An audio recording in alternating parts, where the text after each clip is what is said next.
People are going to start filing in. All right.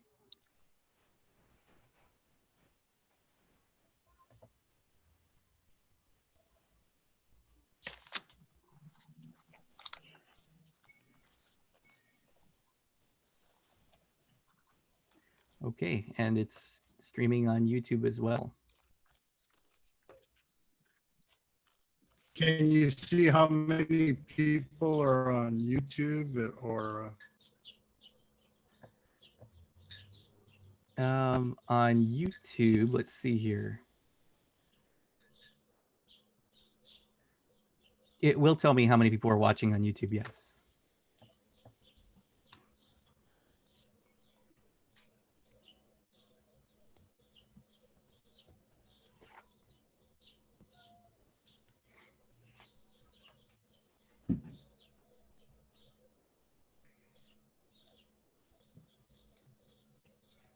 All right, and as people file in, once we get started, I'll start recording. We have 30 people logged on so far. So good evening, everybody. Thanks for joining us. We'll get started in just a couple of minutes. Gabe, have the rest of the executive board been on? Can you tell? Let's see. I know that Diana did message that she wasn't able to join in time before the registration filled up. So she'll be watching the YouTube stream. I sent her the link to that. So we do have Michael Gleason on. And I know Dan signed up as well, but he hasn't logged on just yet.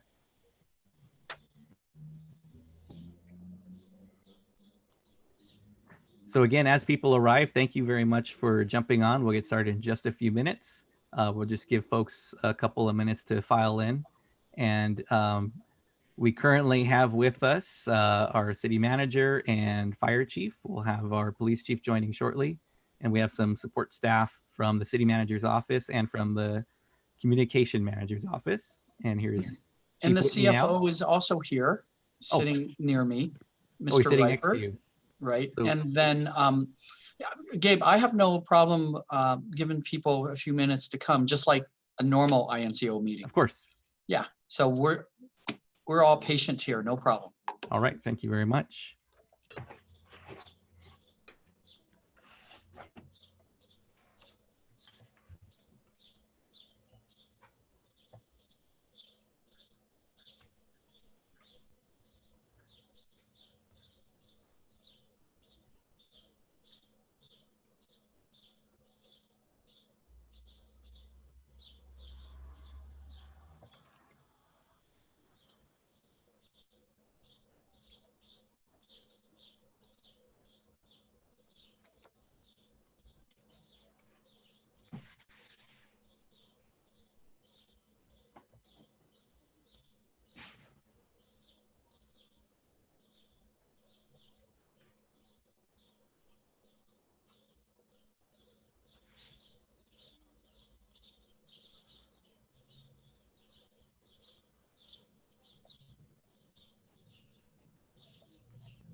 Right. So as people join, I just want to thank everybody again for coming out. We'll get started in just a minute. We're just letting folks kind of trickle in as they log on and figure out the Zoom system if they haven't used it yet before. I hope it's been friendly to you and intuitive. We did allow for folks to, if they didn't want to download the actual software itself, they should be able to use it from the internet as well through a browser. Great, and I see Julie is signed on. Thank you, Julie.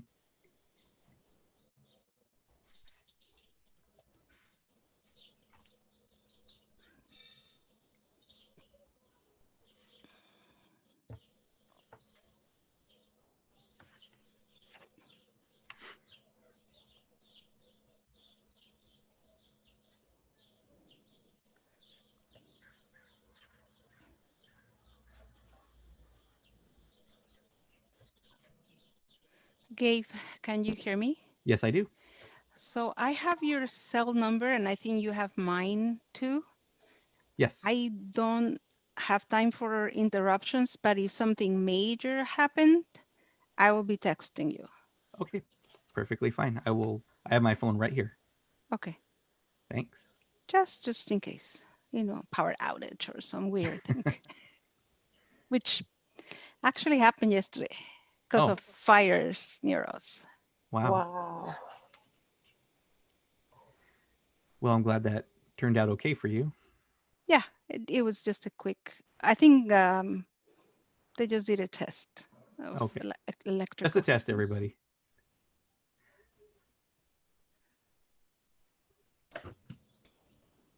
So Eric Esquivel asked, will this be streamed or saved for those who didn't have a chance to RSVP? Yes, the answer is yes and yes.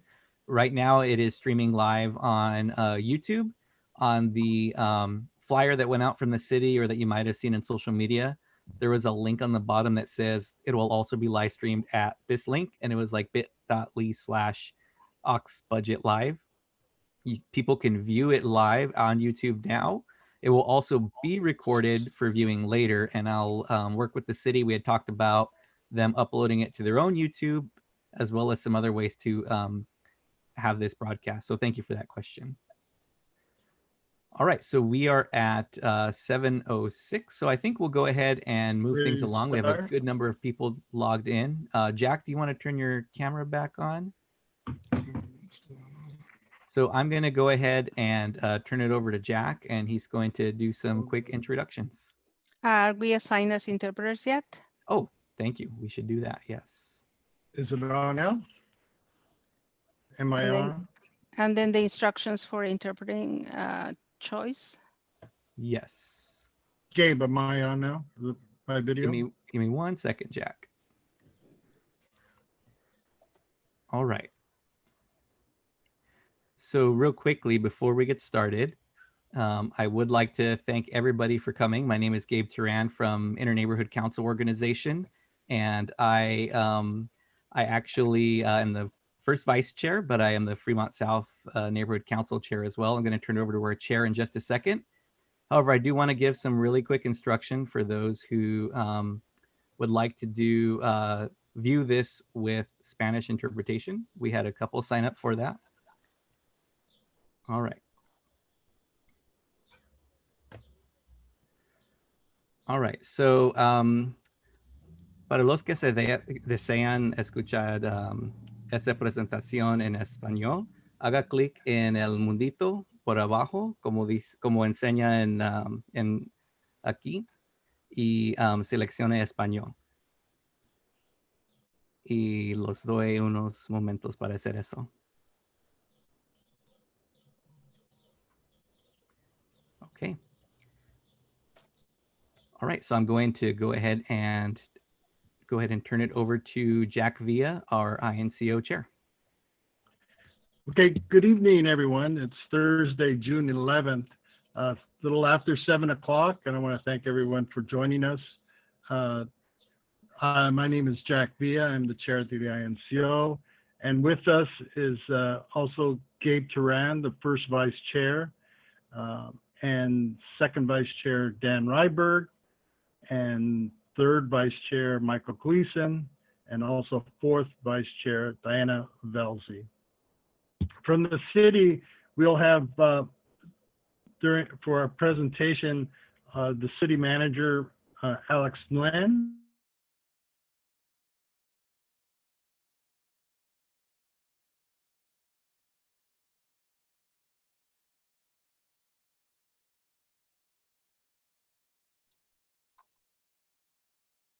I think we lost your video, Jack. Your In audio. coordination with the INCO. And so, did everybody get that? We got you back, Jack. We had lost your audio for a second. Oh, okay. Where did you leave? We heard you introduce Alex, the city manager, Mr. Nguyen. Okay.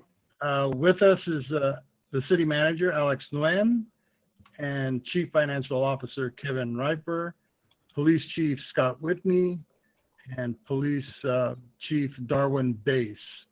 And I want to thank everyone for participating. Gabe, do you want to? Sure. Thank you very much, Jack. So again, my name is Gabe Turan, First Vice Chair for the INCO and Fremont South Neighborhood Council Chair. And again, thank you all for coming out. And I just have some really quick instructions for all of you for Zoom if you haven't used it before. As I had mentioned, there's an interpretation function for those who wish to use it. You can see here that these are the functions that we'll look at using for this evening. At the bottom of your screen, you should see these three functions: chat, raise hand, and Q&A. And the chat function really is when you type that, everybody can see what you say. So if you want to say, you know, good job, Jack, you can do that and everybody will see it. If you have a question, though, something you'd like directed toward the presenters, I encourage you to use the Q&A function, which is a box you see there on the right. And when you use that, what happens is that you'll get this box that will show up. And with this box, you can type in your question and answer, and it will be logged for our presenters. And they'll, when we get to a spot for questions and answers, they can look through those and answer them, and it can be directed to the proper presenters as well. And so if we were in person, if we were able to be in person today, an in-person version of this might be where you fill out index cards and you write your question there. The index card goes into a box, and then we go through the cards, and then we give it to the correct presenter. So that I encourage you to use a cute question and answer function, because it's just a lot easier for the presenters to see what the questions are that are coming up and give us some time to answer it. And they can answer it verbally, or they can choose to type out an answer if it's a quick thing they can do right there on the spot with the Q&A function. All right. Last thing is you can raise your hand. If there's something you'd like to say, a comment when we get to a comment period, you're welcome to raise your hand, and I will go ahead and unmute people in the order in which they had raised their hands if they'd like to make a comment. And when we get to that portion of the evening, I'll explain how that'll work as well. All right. So with that, I'm going to go ahead and turn it over to our city manager, Mr. Alex Nguyen, who's going to go ahead and give us a presentation on what to expect for the 2021 fiscal year budget. So Alex, I'll go ahead and turn it over to you, and you can share your screen. Okay, thank you, Gabe. Did you hit, there we go.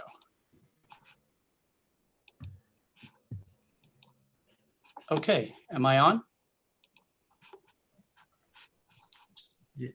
Yes, we see it. Okay.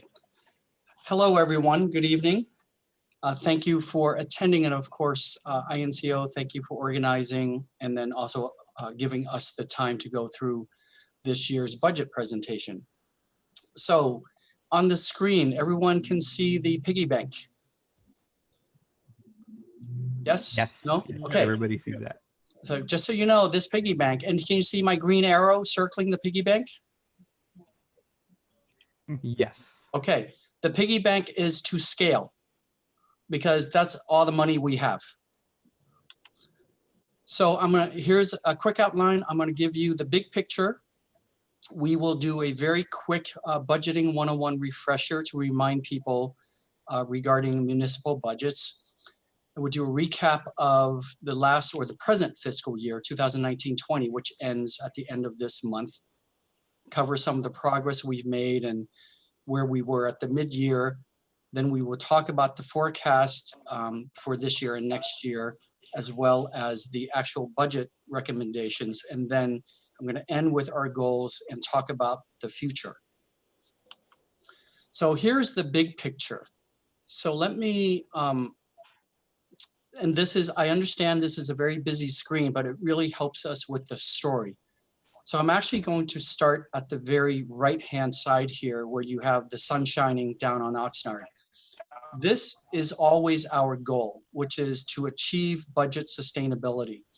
So we can have all the proper services, especially the core services in the city, such as fully staffed public safety, properly maintained medians, trees, and parks, make sure that our 911 response times are solid, keeping up with road maintenance, as well as being in a position to actually respond to disasters like the one that we're currently in. And you can see here, and I'm going to talk about this very openly at the end, that my recommendation will be to ask the public for a sales tax increase.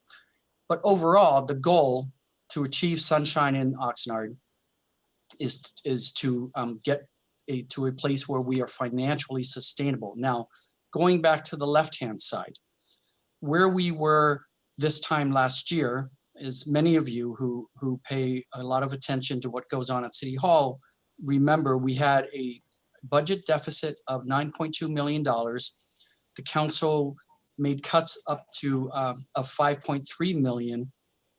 And we were projecting coming into this new fiscal year only a $2 million fund deficit, which is a significant improvement from 9.2 million. And at the mid-year, we were actually in a relatively stable spot, and we were prepared to propose a so-called status quo budget, which for this coming year, which meant no necessary reductions. Now, this red hole here depicts where Oxnard is in terms of just being level. I want to remind everyone, we were in this hole before the coronavirus pandemic and before the recession. So going from years past to this current year, we were still working our way out of the hole, and we believe we were nearing the top. Of course, the recession changed everything for everybody, not just Oxnard, and it knocked us off of the effort to get out of the hole and halted almost all of the progress we've been making here. So this fiscal year alone, which only has a few weeks left, we have a $8.4 million loss of revenue. And this is staggering in the sense that it happened over a 4-month period, right? For the first 8 months of the year, we were doing relatively well.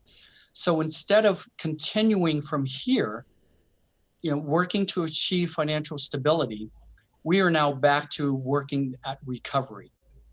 So we've got a certain revenue loss for this fiscal year, and going into the next fiscal year with this new budget, the projections are about $8 million in less revenues than we were expecting this time last year. So we've got, we certainly believe there's more revenue losses coming in the new year, starting July 1. There are still many unknowns with regard to both the pandemic and the economy. So of course, what we have to do is use the general fund reserve, which is, by definition, this is the moment to use the rainy day fund. So very quickly, about municipal budgeting. So what we call funds are essentially accounts. And when we talk about revenue, that's essentially money. Examples of a lot of the kinds of city funds: general fund, which is where most of the controversy tends to lie, because it's the only place where the city council has discretion to use the dollars to meet their policy goals as they represent this community.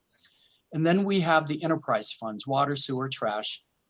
That revenue cannot be used to fund anything in the general fund, and likewise with our special districts for landscaping or community facilities districts. So we have a lot of funds in the city, but the majority of them are restricted. So it's really the general fund that is debated every year when we review and propose the following year's budget.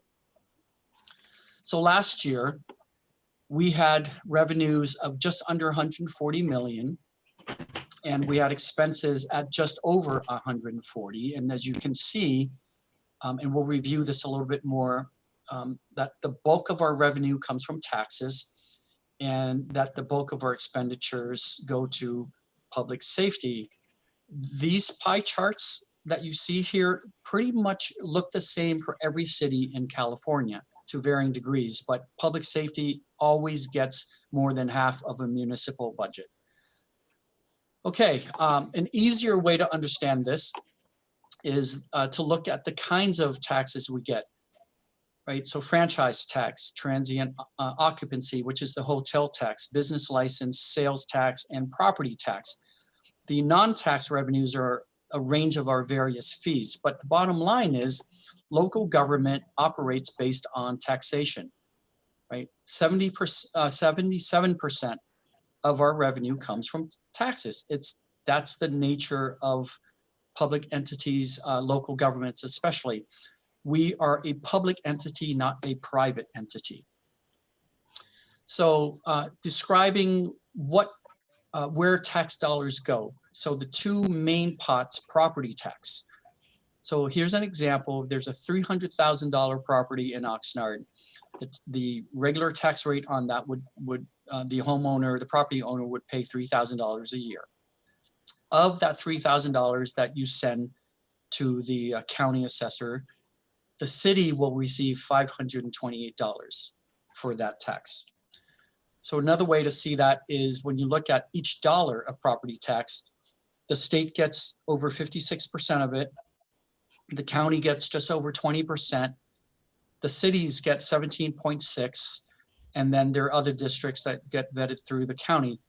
So in essence, we get 17.6% of property tax each year when it gets paid. Now, how much sales tax stays in Oxnard? Well, here's the same dollar except for sales tax. The state gets just under 4%. County gets over 1.5%. We have 1% as the baseline, and then the temporary 0.5%, which is thanks to Measure O, which does expire in March of 2029. So this chunk of the dollars of a sales tax stays in Oxnard, and then there's 0.5 cent for Prop 172 and 1/4 for county transportation. So bottom line, right now we get 1.5 of the 775. So another way to understand that, if you purchase a $20 shirt in Oxnard, you will be taxed $1.55 on top of the 20, and the city of Oxnard gets 30 cents. Now going back to restricted revenue. So we have these various funds, right?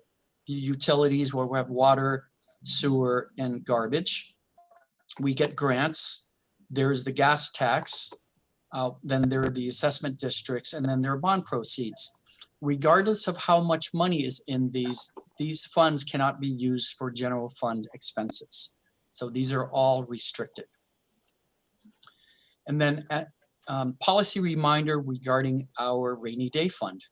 So right now we have a policy goal of 12% of our operating budget in the general fund and 25% in the utility funds, the enterprise funds. This is the one that has me worried. Oh, it should have all of us worried.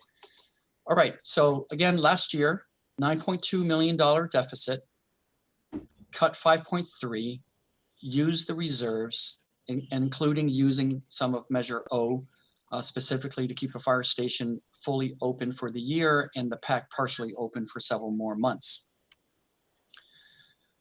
As a reminder, in this city, this predates my time here, but the city's been experiencing budget cuts pretty much year over year.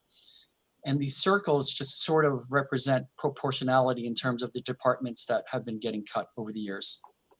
And as you can see, the cuts are pretty much across the board over the years. So what are the consequences that we're living with when we make budget cuts year after year? And these are things everyone's aware of. We're aware of all of this. We're not proud of any of it. A lot of our staff are actually quite embarrassed by this. So overgrown medians, they're everywhere. We right now, with the revenue that we have, we can get to them on average once a year when it should be once a month. We all know about how slow it is to keep up with our street repaving and repair. You know, we just to stay current, we really need over $13 million a year. And actually in this current fiscal year, we can only budget 11.5. Many of our parks look like this. We've not only stopped the regular mowing, which we'd like to be mowing once a week. We're getting to them once a month. And we also had to cut the watering in half just because we had to save money. Cultural and community services have taken a lot of cuts over the years, and it obviously most recently resulted in the Carnegie being shuttered. I certainly do hope that that will be reopened some point in the near future. Library services have taken cuts, the PAL program, all of these youth programs, and including senior services have been cut.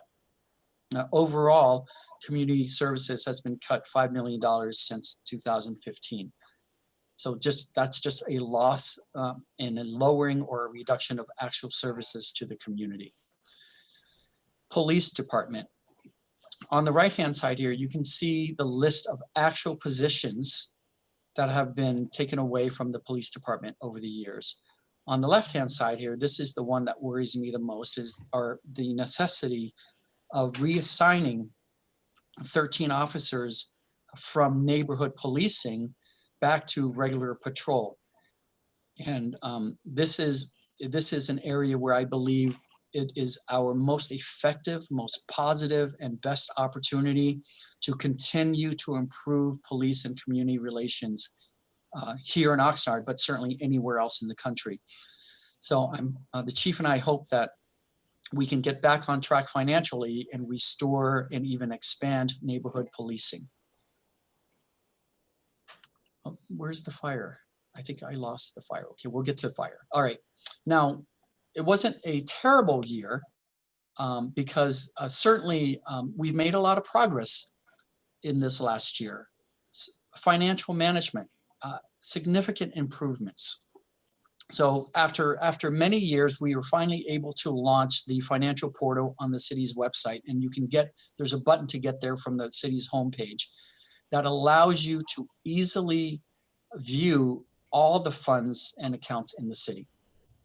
So if you really want to dive in, not just the general fund, but the enterprise funds, all the information's there, and you can dice it and slice it and view it in so many different ways: bar graphs, pie charts, line graphs. There's so many ways to look at the information. So it is all there, and it is constantly updated.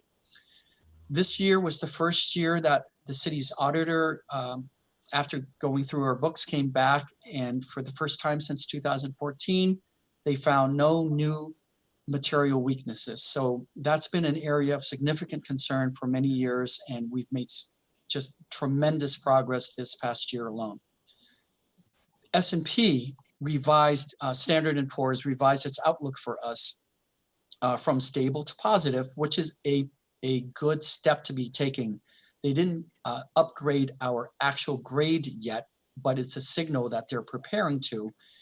And they sent us, I believe it was a 9-page memo discussing this. And what was wonderful for me to read was they didn't focus on the finances so much as on the stability of the organization, the improvement of the various processes in the finance department, and stability of political leadership.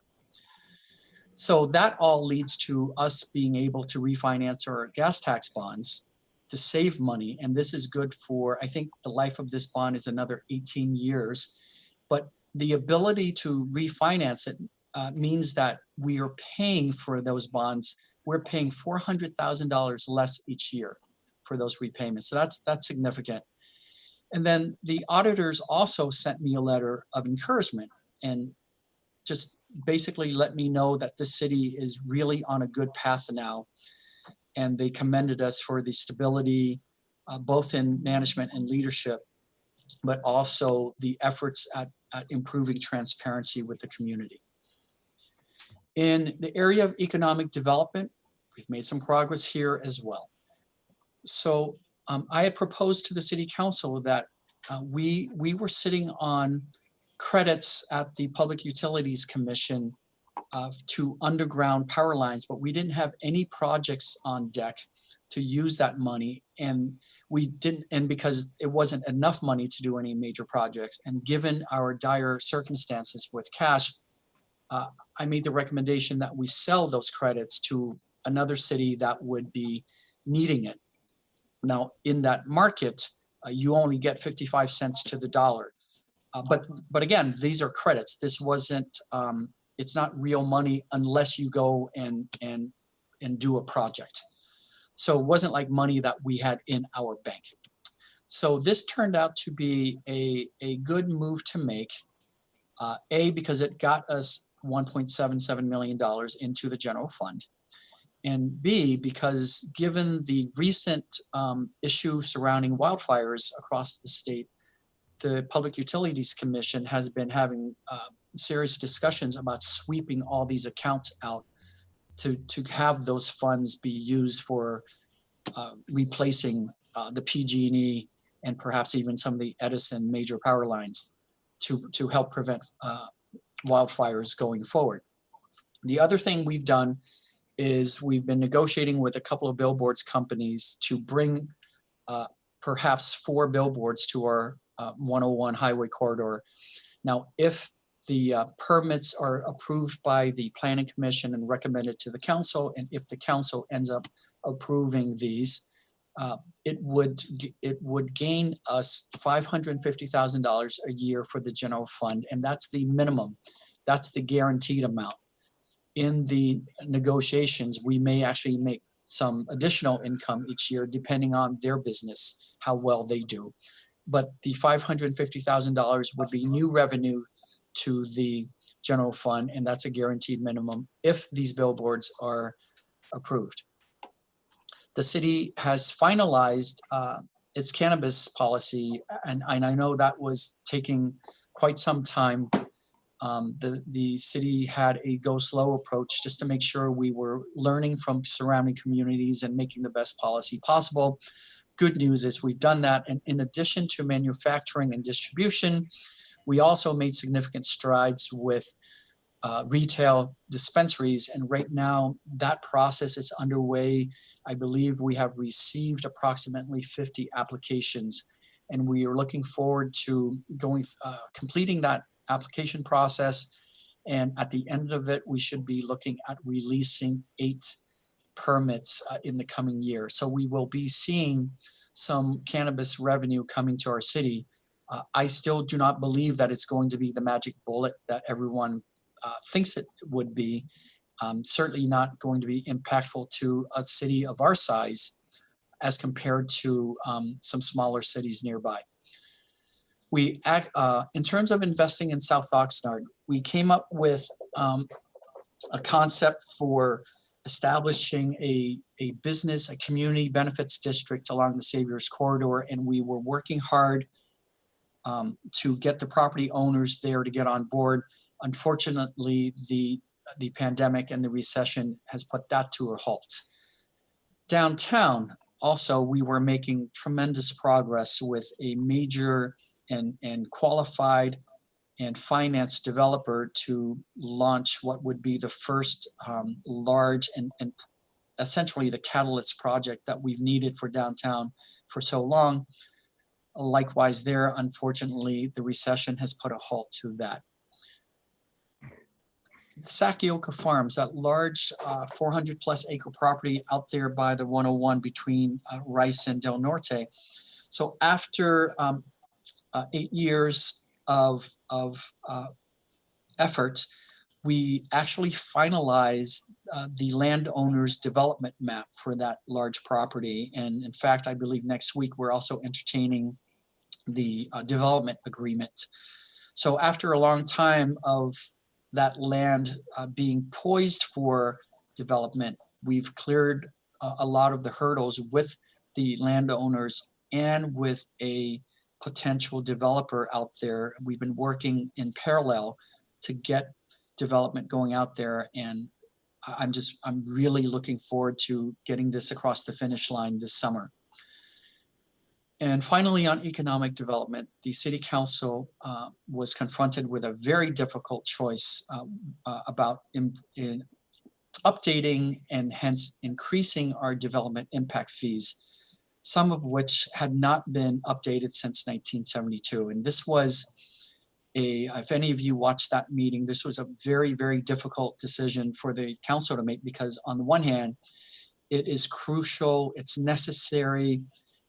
Our fee structure was woefully outdated, And what it meant was, on the one hand, developers were getting a sweet deal here in Oxnard over the years.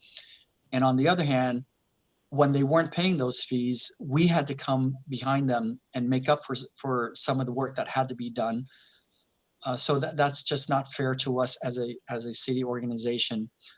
This was difficult because had these fees been updated routinely every several years, and they would have been updated most likely to match inflation, rather than waiting decades and forcing the council to make a difficult decision about some enormous increases. So the council very wisely said to the staff, okay, we understand, but you got to slow it down. So what they came back to us with was, okay, but you've got to phase these in. These can't happen all at once. So it was a difficult decision point for them. And so I understand that, and I should actually apologize to them. Okay, capital improvement projects. We made some progress there too. Last year, we actually completed 19 projects that were just over $27 million in value. There's a few here that are highlighted. Street resurfacing. So I think the ones that are obvious are Channel Islands Boulevard, Vineyard Ave, and out at the Auto Center. That was over $7 million. We finally replaced the rooftops at 2 of our fire stations. We replaced cast iron piping in Bryce Canyon, North and South, in the Fremont North neighborhood. And so there's still more work to be done there across the city. We completed $6 million worth of emergency repairs at the sewer plant, and worked on a very difficult traffic signal out at Rose Ave and Gary Drive. And this was, I know it looks silly to say, you know, that one traffic signal was an accomplishment, but this one had a lot of issues around it regarding ADA challenges, engineering challenges, and it was a particular signal that was brought to our attention in need of upgrades because of the necessity for ADA passage for students at a school near there. So staff is very proud that that was completed. In terms of quality of life, we're still making good progress there. The crime in the city, and I think many of you have heard our police chief talk about this, has been declining for a 4th year in a row. So for 2019, we saw a drop of nearly 15% of crime in the city. Homelessness, we actually made progress for the first time in a long time through all of our various efforts. Our number of unsheltered homeless folks in the community actually decreased by 76 people. And for the homeless, the annual point in time counts, we actually had an increase in the overall count of only 19, which is a much better number than the years prior. So all the difficult and controversial hard work around homelessness is slowly taking effect. We continue pursuing grants, and there's a highlight here of a grant we received from the state specifically for Campus Park. So we received an $8.5 million fund to actually begin physical improvements to the park. And this will be the first real bucket of money and the opportunity to have this begin for nearly 20 years at Campus Park. Going back, the Ormond Beach Power Plant. The City Council approved an agreement between the city and Genon, the company that owns the power plant down there. This agreement, on the one hand, it would give the power plant an extra 2 years to operate. And in return, they will deposit for us into a trust fund $25 million, and they're going to make monthly deposits. So we're not going to get the $25 million upfront. We're going to get it between now and 2023, but it will go into a trust fund to be used solely to dismantle the power plant at Ormond Beach. So we have the signed agreement that the city council approved and with us and GenOn. And on July 21st, the State Water Board will review it and they will make their final decision. So all indication is that the staff at the Water Board is supportive of this agreement and we expect the Water Board to approve it. The meeting's on July 21st. I will speak most likely through Zoom like we're doing here. If for any reason they're opening the meeting to have it in person, then I will go to Sacramento and testify on behalf of Oxnard. We've also paid attention, different idea in South Oxnard. We had a concept to create a Zocalo at Centerpoint Mall. We'd worked with the mall owners and gotten them on board and actually quite excited about the possibility.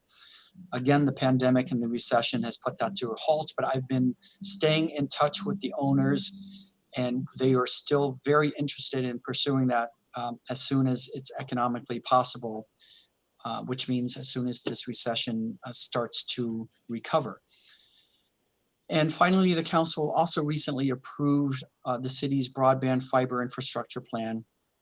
And the plan is actually set out to leverage private investment to basically light up our fiber network throughout the city and offer better and higher internet speed access to businesses and residents. We also made some progress in correcting past errors. We, council approved a contract with a new management company, a golf course management company at the golf course to eliminate city subsidies. And in the first 8 months of this year, they were actually doing, of this fiscal year, they were doing quite well. Pandemic recession set them back, but for whatever reasons, the segment of the community most itching to end the stay-at-home order were golfers. So as soon as the county lifted the prohibition on golf courses, the golf course started filling up again. So perhaps they'll recover faster than the rest of us. The council also approved an agreement with Sterling Venue Ventures to operate the Performing Arts Center without city subsidies. As soon as we signed that contract, the pandemic and the recession hit. And there's no predicting, even when the state and the county lift the restrictions of those sorts of entertainment gatherings, there's no predicting when the community at large will feel comfortable packing into a theater. The good news is we've also remained in touch with the operator. They have no concern about walking away from the contract. They're committed to staying here and working through this recession. They're also thinking about ways to provide outdoor drive-in movie experiences in the parking lot. So we're working with them for those ideas. And by the way, in South Oxnard, the owners of Centerpoint Mall are also very interested in providing that kind of amenity for the community. So we may see sometime this summer drive-in theater movie experiences again here in Oxnard, which is a good way to have that kind of gathering and yet keep people safe from spreading the virus. We made some more progress in terms of improving government accountability and ethics, and I'm very honored that I think it was 82% passage from our voters, so that was good news. Finally, the ERP, I think many of you have heard about this controversy over the last few years, but it's essentially the central brain / nervous system of the city's computer software program. And we've been using a program that was started in the 80s, a software program, and it's just had become antiquated for this organization. So we finally got into a contract for a new program, and that will be launching. It's actually already starting. So that is going to do wonders for us, both in terms of how much staff time it takes to do what we're doing now, reduce the opportunities of human error, and actually helps in terms of transparency, because this system will also feed the dashboards that we have online for people to see our finances. Streamlining our permit process. We went through a very painful process interviewing past clients, customers, developers who were very unhappy with the city's process to walk through with them their case file to learn exactly where the bottlenecks were, where the roadblocks were, where the redundancies were, where the unnecessary bureaucracy was. And then we just worked with them to improve the process. And so we've made tremendous strides there. And we're already getting feedback from people working with our shop these days, telling us that they're impressed by how fast they're getting through the process. And then just as a reminder for everyone, I am certain that there are still undiscovered landmines in terms of prior problems that have not arisen yet. Last year, in my first year in Oxnard, I stepped on a few. I actually have my foot on one right now that I've got to figure out how to fix. And I'm sure there'll be a few more. You know, it doesn't matter, because as soon as we learn about it, we just need to address it head on. All right, so at the mid-year, we were projecting that we would finish the year with only a $2 million operating budget, and hence we would be able to propose to the council a status quo budget, in the sense that we could survive the $2 million deficit and continue to make progress and not have a budget this year with cuts and reductions. Well, unfortunately, that didn't happen given this pandemic and the recession. So this fiscal year alone, and this is primarily the last 4 months of the fiscal year, again, which ends June 30, we're down $8.4 million. And so the bulk of this is not a projection. It's money that didn't come. So sales tax, you can see there over 3 million, hotel tax 1.6, our various other revenues down 3.7. The hotel tax here, you know, it shows down 30%, but that's for the entire fiscal year. But the truth is, in the last 3 months alone, I think it's been down, you know, over 80% at all of our hotels in terms of their business. So this is really going to hurt us in the new fiscal year starting July 1, because there's no predicting when that segment of the economy is going to come back to the levels that it was pre-pandemic. So the main considerations for assembling this budget that we're going to propose to the council next week. First and foremost, we really don't have a choice. We're going to have to utilize our reserve. Again, by definition, these are the rare moments when you dip into your rainy fund, you know, your rainy day fund. So that's where we are. We're in the process of asking employees to freeze future increases. At this point, I think that could sock an additional 1.3 million back into our reserve. We are freezing almost all hiring. Now and the reason it says most here, not all, is because there are some positions that perform mandated work that we're going to have to continue to fill. You just can't not perform some of that work. We continue to scrub our contracts and various memberships. We've been doing this for years, so I don't expect a whole lot of savings there. We did have to, when the pandemic hit in March, we had to lay off the part-time employees in large part because they couldn't perform the work that they were here to do. And unfortunately, we had just spun up a new fire academy, and because of the pandemic, we couldn't provide the actual academy training because so much of it is physical and hands-on and in close proximity. So we had to terminate the fire academy just as it was starting. So that's a couple $100,000 in savings. It isn't significant enough. Now, here's something that the council took action also at the last meeting that was seemingly controversial, but I'm here to tell you it is not. So we received authority from the council to potentially take loans from our enterprise funds, $10 million from each loan, water, sewer, and garbage. And this is strictly for cash flow. Should we be in a situation towards the end of the fiscal year where we're running out of cash? And the reason is this. During early on in this pandemic, the governor issued orders that allows businesses to defer pay their sales tax payments. And there were a couple of categories, basically large businesses or small businesses. And companies could defer between 90 days. In, I believe, the large category case, they could defer for 3 months, a whole quarter, and the rest could defer up to 12 months. So, for example, if we were expecting in one quarter, let's say $5 million of sales tax payments, because the business transacted and the sales taxes were actually paid, but the businesses took the option the governor provided, for good reason, by the way, where they could hold on to those sales tax payments to use to keep their businesses afloat and not make those payments till a year from now. So even though we're supposed to receive those payments, we may not get them in time. And that's all that loan is for. If that occurs to a significant amount where we need the cash, then we will actually utilize what we need from the loan.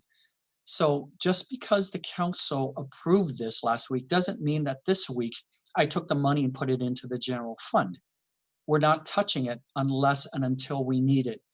So in my mind, it's actually more like a line of credit than a immediate loan. So we're not touching it unless and until we need it. And if and when we have to do that, we will inform the council and the public. Furloughing. So I'm right now trying to avoid that in large part because the city is already very lean. Last year in my first Oxnard budget, I had to recommend to the council some serious cuts that included laying off 32 actual employees. That was a very, very painful and difficult thing to do. And we're trying our best not to do that again. Same with eliminating entire programs, because that's really where we're at with the condition that we're in this organization. Now, I have to warn everyone, at the next mid-year, by the end of December of this calendar year, which would be halfway through the new fiscal year, we will review the real numbers. And in January of 21, if nothing has gotten better, we may be faced with actually making some serious eliminations from our city's programs and services. So here we are again with that reserve policy. Our policy is 12%, and this is how much we had in reserves before the pandemic. This is how much we're going to have left at the end of this fiscal year, and having to utilize it to buttress the next budget. We're going to be left by the end of next year. Our projection is with 3.4 million, which is really only a 2.2% rainy day fund. That is extremely thin ice, and it has us extremely concerned. So whatever happens in the first 6 months of the fiscal year, as we see the actual continued fallout of the pandemic, because again, we don't know when the pandemic itself actually ends. Therefore, we certainly don't know when the recession is going to begin a genuine recovery.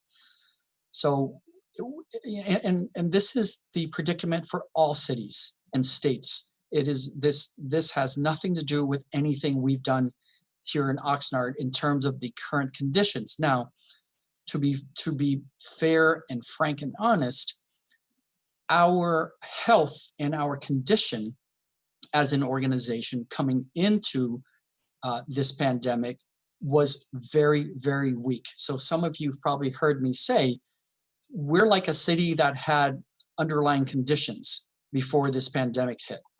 So we were not in the best of shape to be confronted by such a crisis. And that is definitely on us.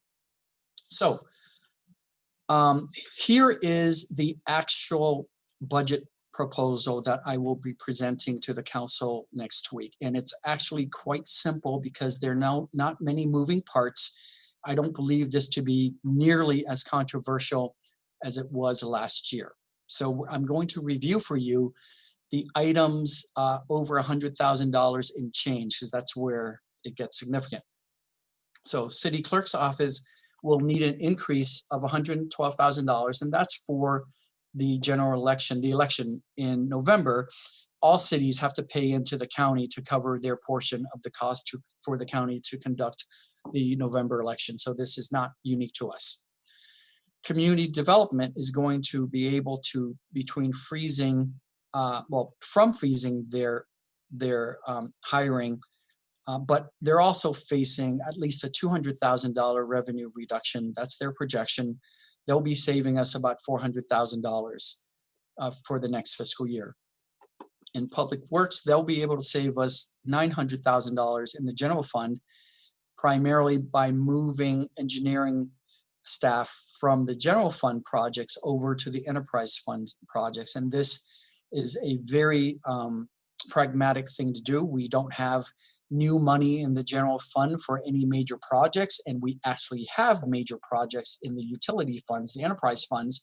So there's no need to fire the engineers we have in the general fund and then go and try to hire engineers for the utility fund. So we've got great people on staff now, so we'll move them over, utilize their time for the projects we have going on and upcoming at the utilities.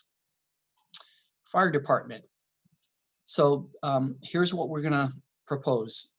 Number one, we are going to redeploy paramedic staff from the squad back to the fire engines. And so they'll still be able to provide paramedic services, but they will be part of the larger trucks. They won't be in their own squad vehicles. Now that is, the paramedic squad is something we added just a few years ago to enhance service because the fire chief believed that that's what the community needs.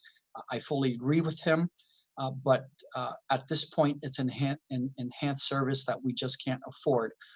So that will save us $876,000.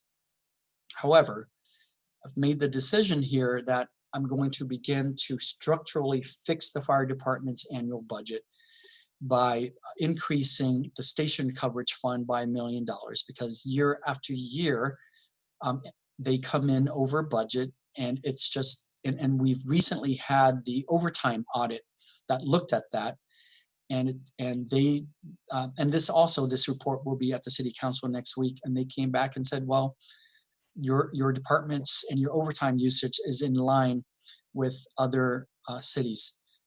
So this is going to end up as a net increase for the fire department's annual budget of $124,000.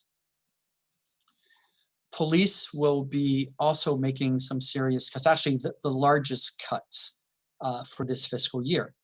So number one, revenue is down $400,000 due to the school district's cancellation of their contract for our officers on their campuses. Completely understandable from the perspective of the financial hardship that the school district is undergoing, both prior and post-pandemic. We're also going to be eliminating a total of 17 positions. 11 of them are sworn officer positions. They're currently vacant, so we won't be sending any bodies out the door there. And then there are 6 non-sworn positions that the department will be restructuring. We are fortunate, well, to be fair, from the city's perspective, that there are other positions that these individuals can bump into. I'm sure that they themselves are not excited. That combined will save the general fund $1.4 million. And those are the significant changes for that we're proposing in this fiscal year. So here again is the similar chart from last year. We're projecting $135 million in revenue. And again, there are your major buckets. And here are our expenses, which is 140.8, which means we will be dipping into the reserves for another 5.8. Again, disclaimer, halfway through the fiscal year, we will have more real economic data. We will know where the pandemic is and where the recession is, and we may have to change course, whether it's mildly or even severely. It is truly a time of uncertainty. And speaking of uncertainty, lots of discussion about a potential bailout. I actually just reviewed an update today from Washington about the various debates going on regarding what the next federal stimulus package would look like and would local government be part of it. In any event, they're trying to delay having that vote until the end of July, I believe. So bottom line is, if we get any form of a federal bailout for local government, these things matter. How much is it? What is the form? Is it? Is it a true bailout? Is it a grant? Is it a loan? Is it a reimbursement program? The form that it takes really impacts us as much as the amount. And also, when would this happen? A month ago, I was hopeful that Washington would be able to resolve this before cities and states went into their budget process. Clearly, that's not going to happen. But the bottom line on the right-hand side of this slide, regardless of a federal bailout, number one, if it's not basically $17 million or more, it's not going to change this particular budget that I'm proposing. And the reason is that $17 million represents lost revenue. It doesn't represent anything we did wrong. It's lost revenue. And because we're sucking it at a phenomenal rate out of our reserve, my recommendation to the City Council would be, if we were to get an actual grant from the feds, would be to restore the reserve immediately and not to spend it on anything else. Now, number two on this slide here on the right-hand side, any bailout is a one-time injection of money, and it would not resolve our actual fiscal problem in this organization with this city. So yes, it would be wonderful to get a government bailout if it's an actual grant, meaning we don't have to pay them back. And if it's actually $17 million or more, I will dance in the streets. But that would be a quick dance because it won't last very long, because our financial structural problem has been with us and would stay with us unless we change course. So having said that, so that's the budget presentation, by the way. But I'm going to share with you openly and publicly that I am very likely going to ask the City Council in July to consider putting on the ballot in November sales tax increase. First of all, I'm not 100% certain I'm going to do that, but I want to talk about these things early, although people have been talking about it for quite some time. Because what I don't want is, if I'm going to do this in July, I don't want people to say, oh, we didn't know about this. Well, this is a surprise. So no surprise, I'm like 90% sure I'm going to ask. Now, that's one part. What the council does would be another, is another reality. And then even if it makes it on, what the voters do ultimately decide. So quick reminder, for the sales tax here, we only get this much. And our baseline is still only 1 penny, 1%. The Measure O, thank goodness for that, expires in the spring of 2029. Now, here's the actual sales tax bracket in California. There is a statewide minimum and a statewide maximum. So we in Oxnard are at the minimum. Our base sales tax rate is still 7.25, which matches the minimum. There are roughly 30 cities in California that have already gone to the 10. There are 130 cities or so that have gone to the 9s, equal number that have gone to the 8s, and we're down here. Now, here's why this really, really matters. It's not just a question of how much money each of these would generate for you. That varies from city to city, depending on the overall wealth of the community and the cost of living and so on. But this space here that we leave could be crowded out by the state or the county. And that's a really, really significant concern for me, which would mean the sales tax money generated by our local businesses and by not only our residents, but visitors, tourists, people who don't live here but work here but spend money here. Those are all sources of people who pay sales tax in Oxnard. The sales tax is not only paid for by Oxnard residents. But if we don't start to crowd out the state and keep any amount over that, any amount over the combined 6% that the state basically takes away, any amount over that stays here. So again, right now, only this much stays in Oxnard. We have the legal right and ability to utilize the rest of the space in the sales tax bracket, and anything that we utilize in this bracket stays in Oxnard. It does not go to the state or the county. So if our revenue pictures don't change, what we have today is what we have. The city's been through almost relentless cuts and reductions.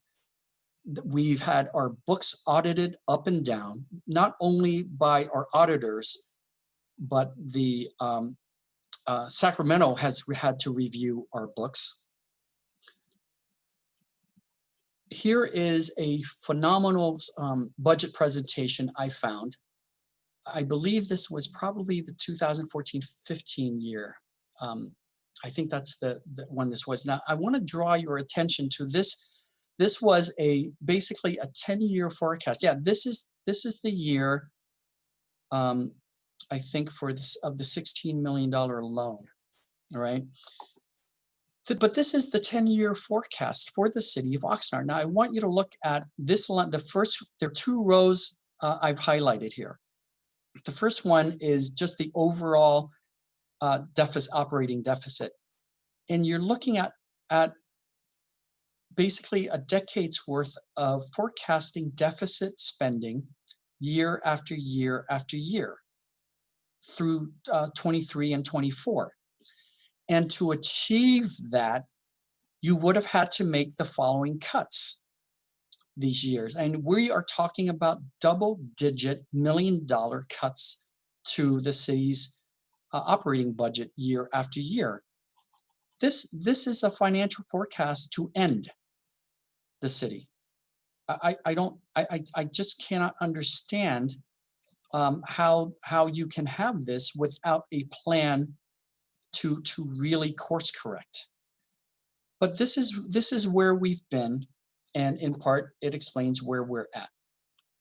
So this is what I would be asking of the city council to place on the November ballot.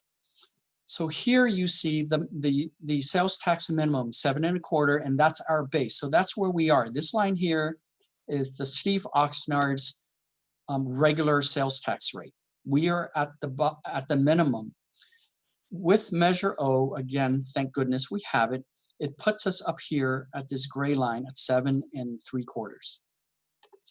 Now, understanding that it ends after the first quarter of 2029, we would be back at the bottom. So what I'm asking for is a $0.015 increase. And if it gets put on the ballot in November, and if the voters approve it, it would take us to 9.25 for the duration of Measure O. Mind you, we're still not in this territory, but it puts us up here. And then after Measure O sunsets in the spring of 2029, it'll bring us back to 8.75. So essentially puts us roughly in the middle of the bracket. Now, I still admire those cities that are up here, because what they've done is they've guaranteed that the state will never take those tax dollars away from them. But clearly we're not in that situation. But it's important, if we're going to turn this city around, it's important to get to right size our revenue versus our expenses. And I know there are plenty of complaints about, oh, you got to control your expenses better. You got to do more economic development. All of those things are true, and we're working on all those things. But in the end, this government, like all other governments, are run by taxes. So there is no way to have to perform economic development out of this problem.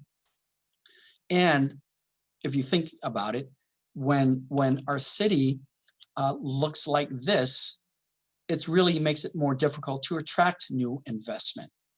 So if we don't turn our financial situation around, we won't escape this forecast here of continued cuts and continued deficit spending. And we will have to cut major programs just to find a way to balance the budget each year. But it would mean a serious reduction of so many things that this community holds dear in terms of the programs and services that we can provide. So again, going back to this part of the big picture, our goal, and this was, by the way, the goal prior to the pandemic and prior to the recession. This is always our goal: get back to financial sustainability so we can provide the core services at the levels that everybody wants and that we, the staff, want to deliver. Again, I know it's terrible timing, but we don't have a choice. Like I said, we were or are a city with underlying conditions, and we got hit by this pandemic and this recession, and we've got to work extra hard now to recover, but we also need, beyond recovery, we need to get to a place of stability. So Gabe, with that, I'm going to turn it back to you. Thank you for giving me the patience for making a long budget presentation. We have, again, as a reminder, the police chief, the fire chief, and the CFO are all here to answer questions, as am I. Thank you, Gabe. Great. Thank you again, Alex. Really appreciate the presentation and for you taking the time to present it to the general public. So we have a number of questions that came in. Some of them actually were sent in ahead of time. And so I have put those, if you see them when we answer them, it'll show it's from me, but I really just copied and pasted them. They were sent to the email address that you got when you registered. So a couple of them, I was trying to group them up because there are a few that are common questions. I think the first one here, though, is regards to the sales tax you were just talking about. And I'll just read it as it's asked. It says, is there a significant sales tax increase on the table? We just talked about that. Is there a water utility increase planned? How does the city expect citizens to be burdened with this when many are just getting by prior to this and already at individual financial peril? So I fully understand and appreciate that question. But like I said, this is, I mean, I acknowledge this is terrible timing, but it's a situation where if we don't do this, the city only gets worse. We're not, when I look at both the history of the city and the financial situation of the city, what I'm telling everyone is this is necessary because it doesn't get better. It's bad, really bad in some instances, and it's only going to get worse. So again, it isn't just us who live here that pays the sales tax, but so do many other people who either visit here or work here but don't live here. So the burden of it is not entirely on us. But again, I would not be recommending this or contemplating this if I did not believe that it was necessary. All right, thank you for that. Next question we have here is again in regards to the economic impact that we've had. And it says, aside from the impact of COVID-19, what other items impacted the decline in our revenues?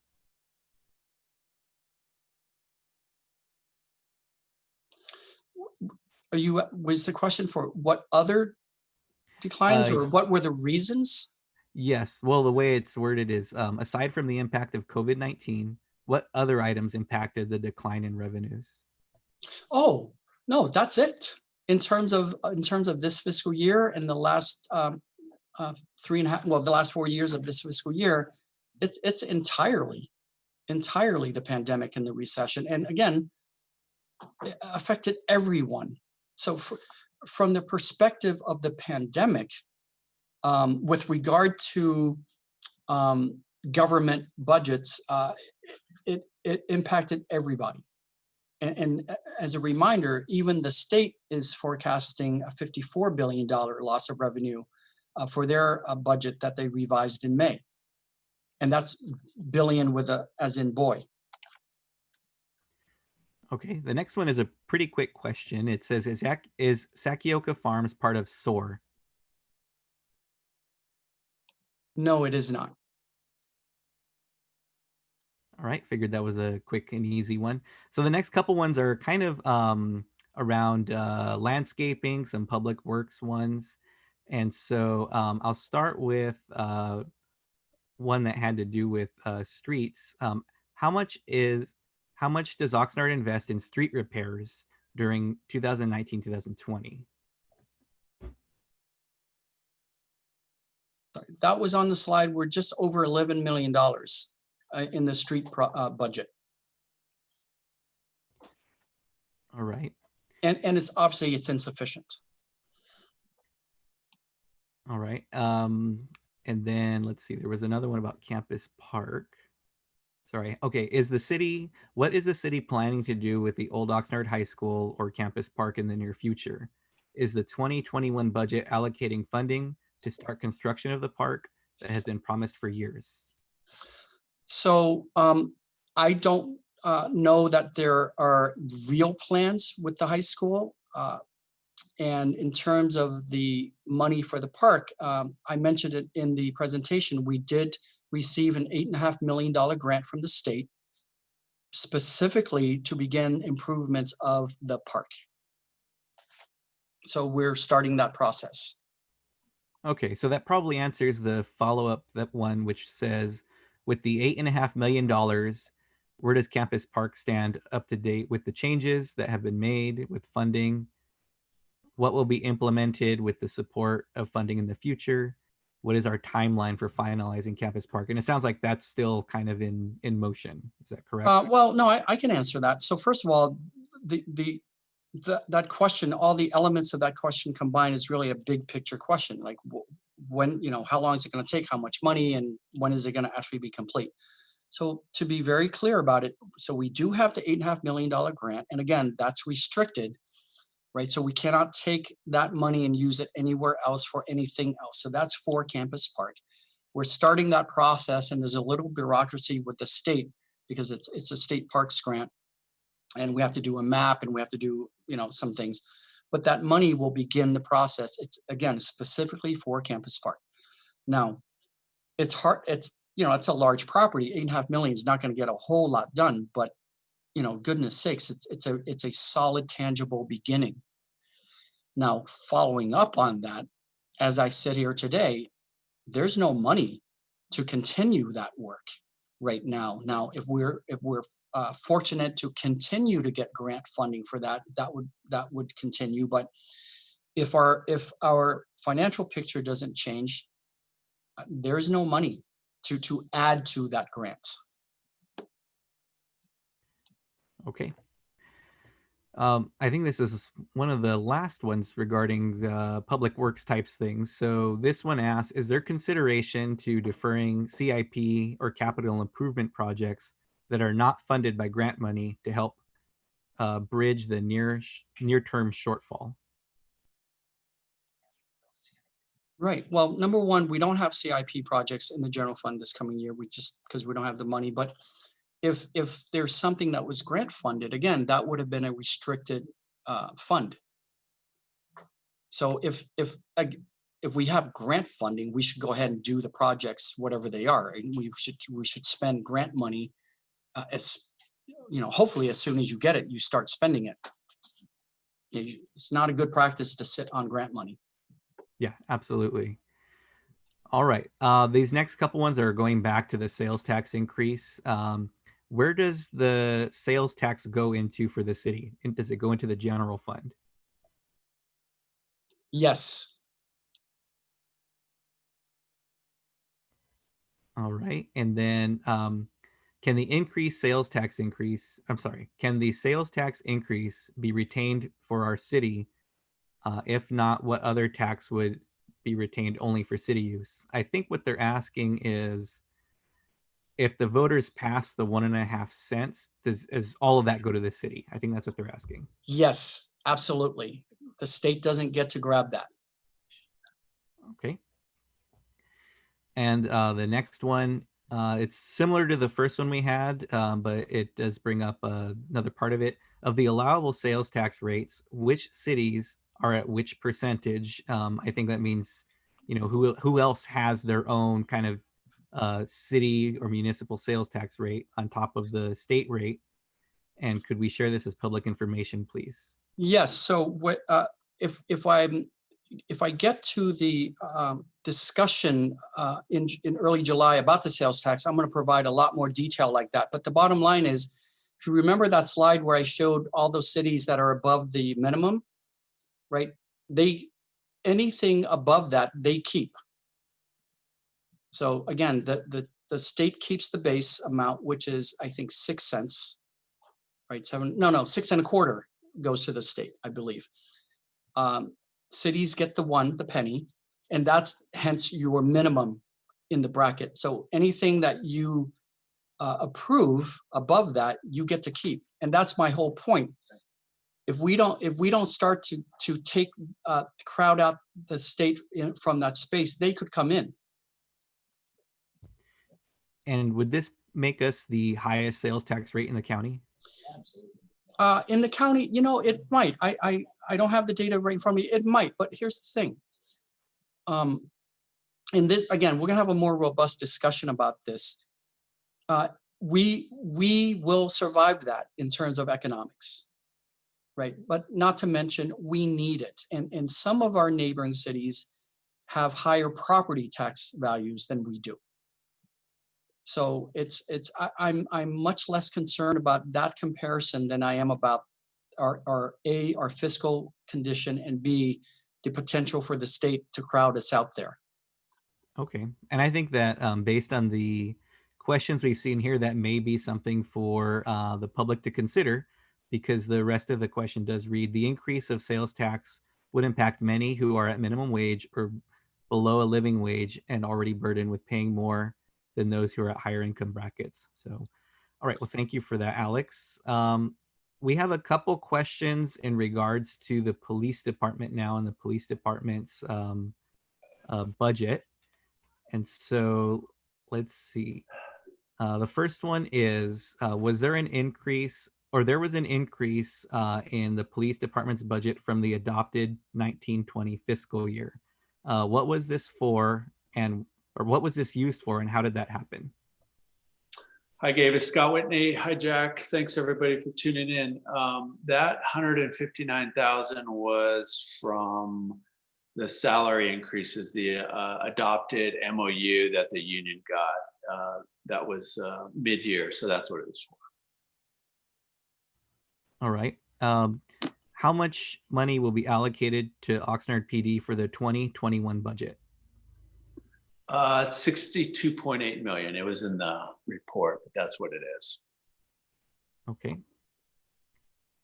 And then this one was touched on in the report, and maybe Chief Whitney, you might have an idea about the mechanics of this.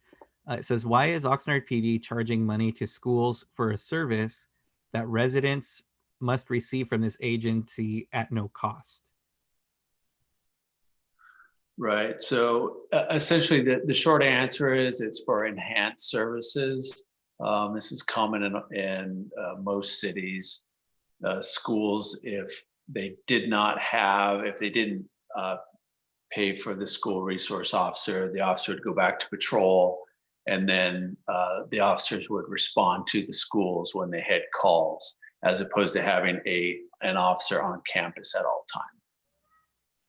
Okay, so it's specific, it's a service specific to the school district or those. Right, right. It's very common. All right.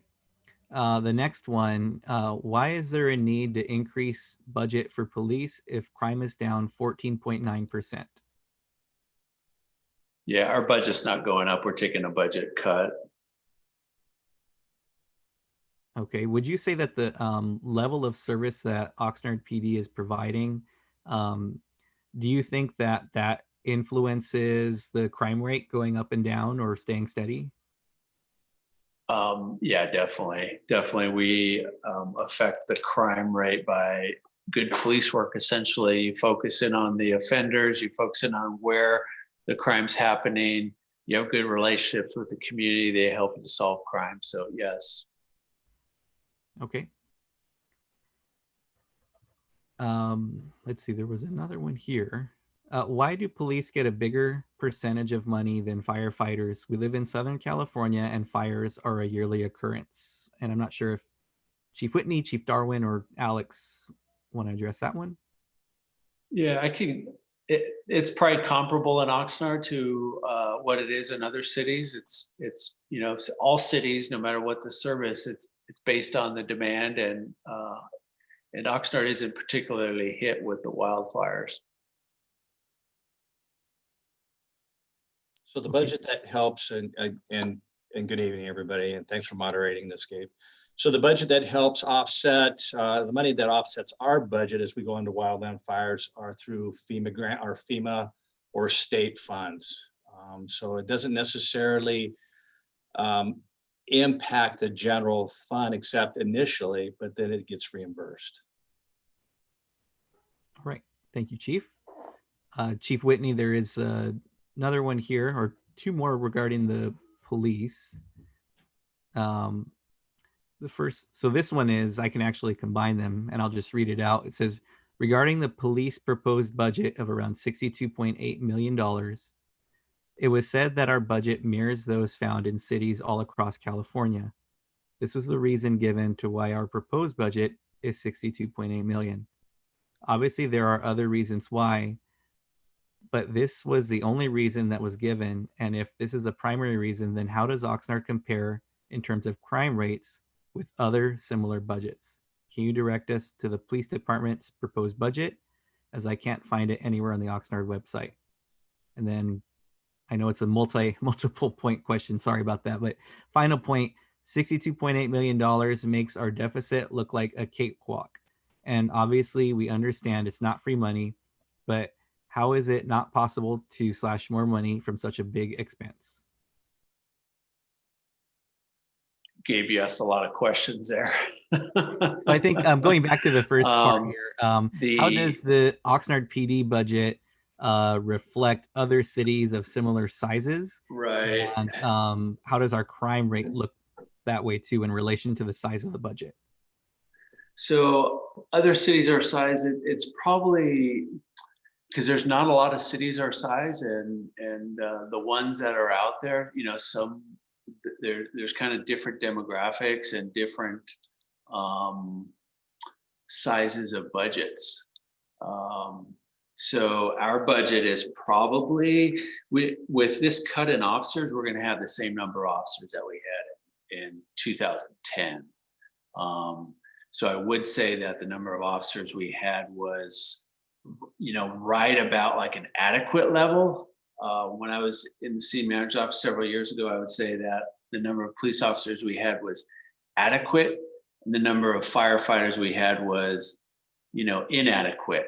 And so the cut of the 11 officers is definitely, we're going to feel that, not immediate, but we will feel that. So I would say our staffing levels are probably just with this cut, probably a little below where we want to be. Crime wise, it's the same. I tell people this is a safe city. Oxnard is a big city. We have our challenges, but it compares well with cities our size. All right, thank you. And the last two here for Oxnard PD. Earlier you said 63 million for the Oxnard PD budget, but the report says 75 million, which I believe is the full budget, proposed budget that came out yesterday. And maybe you'd like to address the kind of discrepancy in that. I think it's the bottom line versus the general fund is the question there. Yeah, I was probably referring to the general fund. I was looking at the presentation that Alex gave. That was on the general fund. There are other, I don't have those numbers with me right now. I haven't actually seen them myself, but there are many other funds within the city. This presentation focused on the general fund. All right, great, thank you. And how is the 62.8 million from the general fund utilized by Oxnard PD? What does most of that go to, I think, is the question. Right, so with any police department, probably most of the departments in the city, with the exception of utilities, like mid 80%, probably 85 to 88% goes to personnel because we provide, services. So that's the bulk of it. Within the police department, we have, the very basic people in uniform out in the field. Those are patrol officers. That's the bulk of the budget.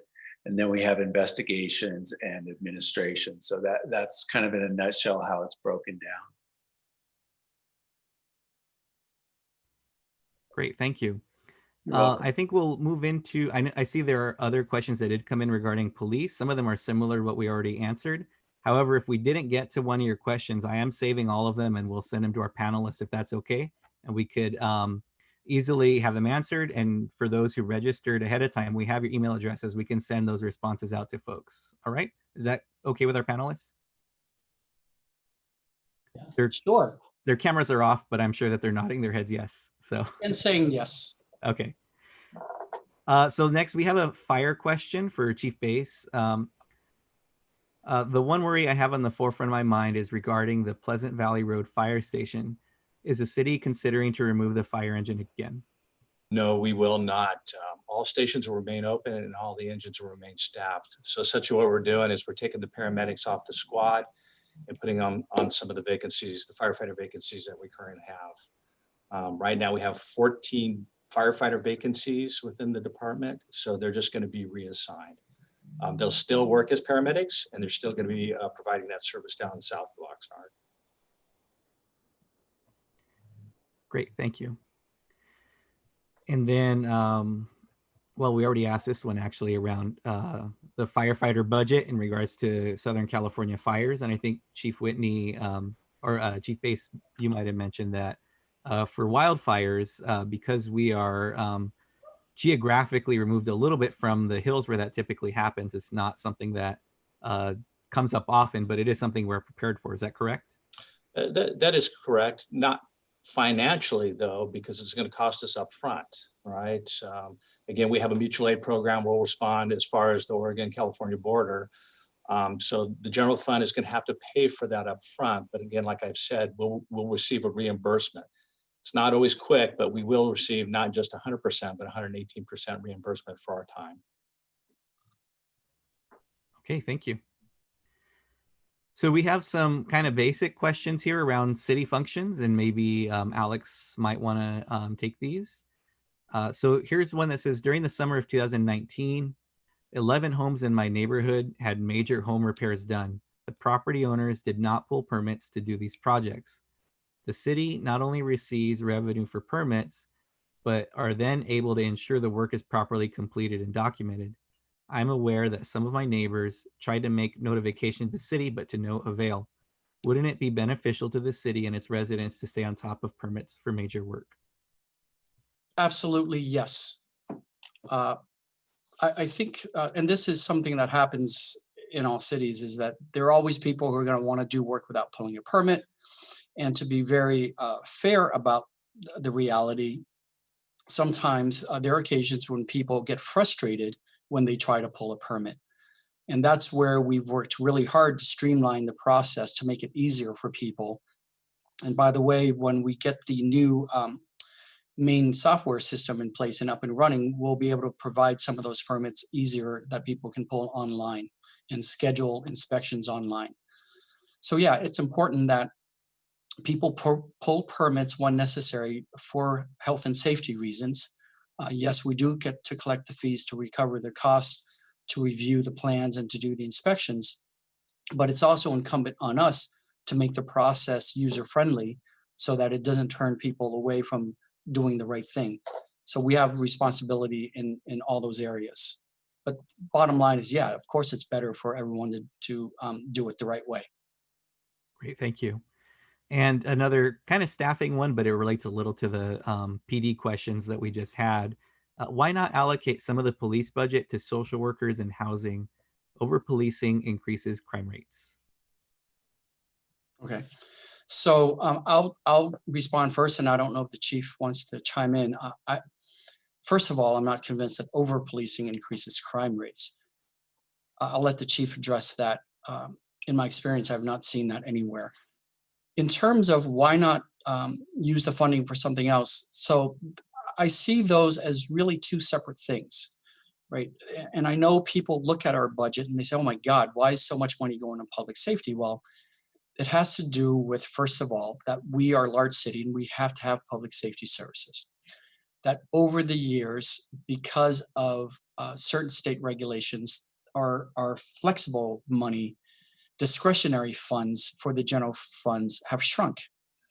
So if you look prior to, when was Proposition 218, when is it, 2000? 1996. Okay, so if you look at city budgets prior to 1996, including ours, by the way, so if you look at our budget for 1995 and then 1997, you can see there's a shift in the size of the pie of a city budget that public safety encompasses. And it isn't because those departments suddenly grew so large in those years. It's because the rest of the general fund shrunk. So that's one minor explanation. But back to the broader point, why wouldn't we take some of the police funding for social services or social work and so on? Well, because those are separate and distinct needs, and it doesn't help us to make one set of services worse in addressing a need in another area. And with specific to social services, and this is an area where I have a lot of frustration because I believe over the decades, the state has really punted all of those responsibilities onto cities. Traditionally, cities don't do social work and we don't do mental health work.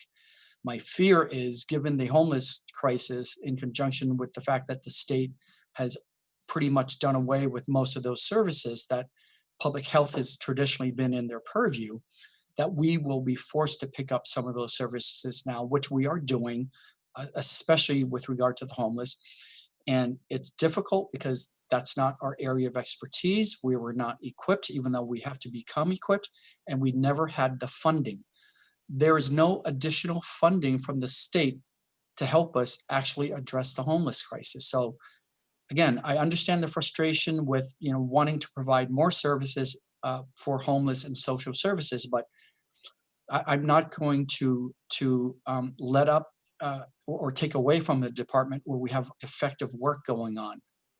Then I'm going to be creating a new set of problems for this community, and I'm not going to be willing to recommend that. Chief, I don't know if you have anything to say. Yeah, sure, Gabe, I can weigh in. Yeah, I agree with what City Manager said. Over-policing does not increase crime, but it could increase incarceration rates. There's no doubt about that. I don't feel that we do over-policing in Oxnard, but it is an issue that I'm always willing to look at. In regards to why does the police take such a high percentage of the budget and other cities, it's a lower percentage. If you look at it, cities essentially, like the easy answer is cities that have more money, public safety is going to be a smaller portion of the budget because all cities are going to have a very basic, very fundamental services that they provide. And it starts with public safety. And then as cities get more money in their budget, they're able to do more things. Thank you. Great, thank you both. The next ones are, again, these are actually staffing questions for the city. Would there be savings if the city were to implement furlough days? And then as a follow-up, what does one furlough day equal to in terms of savings? So the answer would be yes, if we implement a furlough. And you saw on one of the slides earlier where I specifically am trying to avoid that for a couple of reasons. One is we're extremely lean already, and I know the critics say, you got to cut the fat. Come find the fat and I'll cut it. I'm telling you, we're lean. If we were to do a furlough day, I believe we would save about $10 million. Now, what that means, though, is remember, this city is already on a 980 schedule. So this city is already closed every other Friday. So that would mean that we're only open for services 1 week, 4 days, and the next week, 3 days. And we're not going to function well that way. It just makes no sense to me. Again, if you're in a healthier fiscal condition, and then you're hit by a recession, of a temporary furlough is a good tool, but it would really decimate our services. Now, as I said earlier, halfway through this new fiscal year, if we're confronted with continued revenue loss, and the recession is continuing, and the pandemic has not ended, meaning there's no vaccine, and we can see the trajectory of revenues continuing to decline, we will come to the council in January, and we will be forced to recommend some severe cuts, meaning eliminations of entire programs. I just hope we won't need to do that.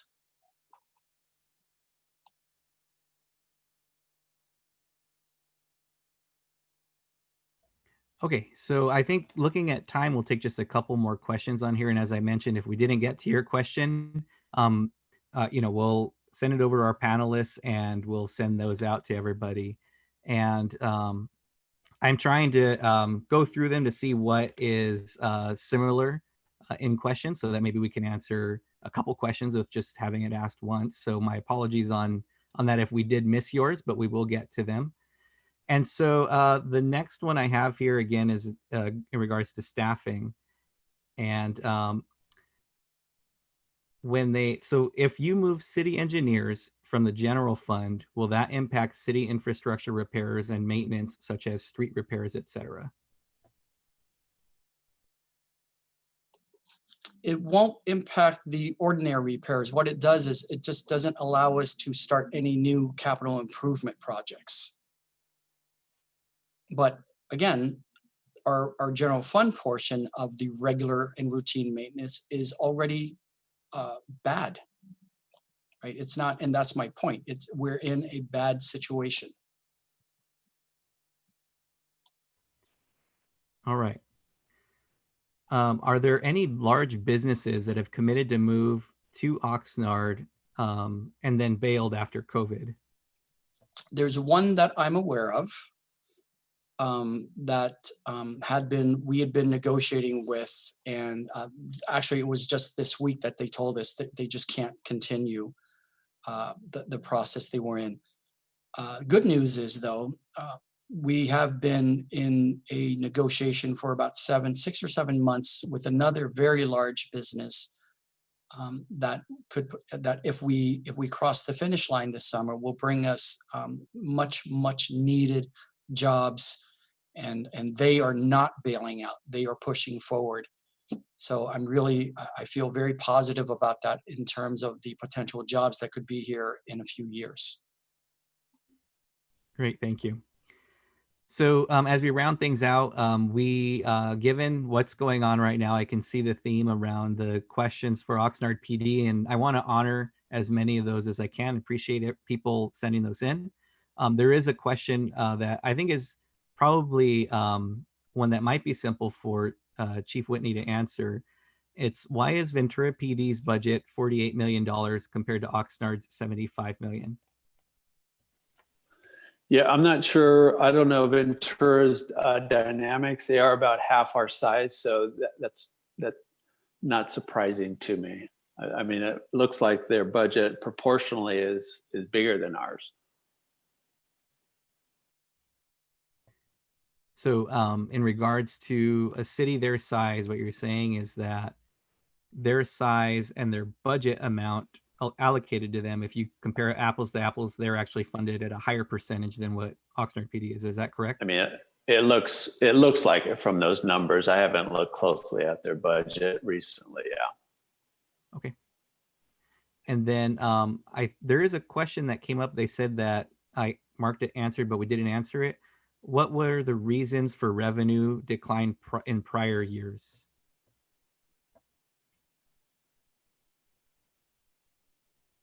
I don't know, and I'm not. I mean, well, it depends on how far you go back, right? So let's obviously, if you go back to the 2008 recession, then you can follow that graph. I'm not convinced there was significant revenue decline, right? I mean, I've talked about this in the past, and I don't want to continue to fixate on it, but there's definitely been a period of less than stellar management and leadership in this organization. I mean, and I think people know that, but here's the thing. We've got a new leadership team here. We've got a very, very proactive city council now. We're looking towards the future. We can't keep looking in the rearview mirror. So when I look, for example, at that forecast for the 10-year forecast, it confounds me. The one that they proposed back in, I think it was 2015. It's confounding, but you know, I can only look at the time that I've been here, and we're unfortunately, again, as we were just starting to make some really concrete progress this past year, we get hit with this pandemic and this recession, and it's just the worst timing possible for an organization that was still climbing out of a hole. And remember, we were in the hole before this recent events around the world. All right, I think the last question we'll get to here is a pretty good one in regards to budget and the general fund budget as a whole in Oxnard PD, and is in alignment with a lot of the conversations that are happening now locally, statewide, and nationally. And then we'll go to the one public comment we have thus far after this question. So this question, and Alex and Chief Whitney, if you want to chime in on this too, you've said repeatedly that the city is in need of money. All options should be on the table in this time of crisis. Why is reducing the police budget not considered to be an acceptable option here? All hands on deck scenario. So first of all, I am reducing the police department's budget. Number one. Number two, relative to what's happening across the country, what we need to do here as City Hall leadership is examine the city of Oxnard's context with regard to policing. And we're working on all those things. We actually, frankly, our chief has been working on those issues in his years here. So we're going to have further discussions about that. We're organizing a virtual town hall in the next couple of weeks to address these issues. But for me, the bottom line is we need to address the national issues, not ignore the national issues, but we need to address them in the Oxnard context, not in the Minneapolis context, not in the New York context, not in the LA context, not in the Oakland context, but in the Oxnard context. We need to work together to continue to improve this community that includes the police department, but is not exclusively focused on the police department. Chief, if you have anything to say. Yeah, yeah. Just from my experience, I think it's easy to talk about reducing the budget and the abstract, the big picture. My experience over the years, and we have been making cuts year after year after year. Essentially, for the most part, the last 10 years, we've been cutting line items, cutting programs here and there. And every single time we go to a neighborhood council meeting, or we go even at the council meeting at budget, and we talk about the cuts to public safety, the residents come out when we talk about, okay, what those specific cuts actually mean. It means fewer neighborhood policing officers, fewer beat officers. We cut the cold case detective. We cut the street narcotics team. We cut a canine unit. Every time we do that, when the residents see what the cut actually is, it's not such an easy cut. We're always going to be great partners with the city. And so if the city leaders say, hey, we need to cut the police department more, we'll cut the police department more, but it comes at a cost. There is a lower level of service. Great, thank you. And just to clarify once more, what was the cut for this year for Oxnard PD in total from the general fund? 1.4 million.